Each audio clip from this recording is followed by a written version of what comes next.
different of a cook are you from your own mother? No, you see, everything, I mean, there is a sort of a common thread through my food, and it, you know, there's a little bit of her in everything, the way I flavour things and the way I aspire to flavour things. You see, my father, being so Chinese, refused to put the ring on her finger until she learnt to cook like his mother. Because when immigrants, really, the only thing you've got to clutch onto is your food, because no one else understands any of it or cares about it.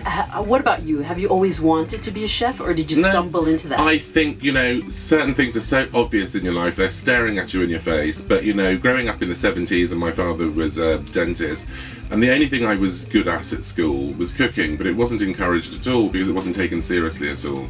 And I think you have your sort of destiny, and I think I am not destined to be a Michelin-starred chef. I don't want to be one. I don't actually want a restaurant. I want to cook for a purpose and share something that means something to me. So I'm a limited chef, and so it's now is the right time to be doing it, you know, to make sense of my background and what's important to me and what my mother left me. That's what I have to share, and that's all I have to share. So, but yeah, I think good things come to those who wait, and I loved my former career as much as I'm now enjoying my career now.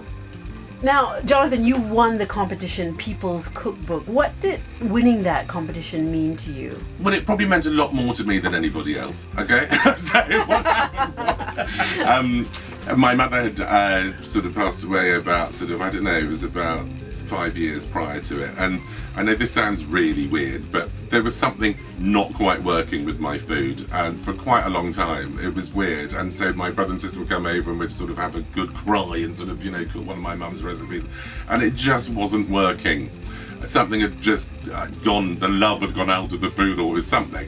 And so I wanted my mother's food to be remembered, and I wanted to find a broader audience, I suppose. And so I entered this competition called the People's Cookbook, because I thought, okay, if we win, then there'll be a nice picture of her in the book and her recipe, and that's what it was all about.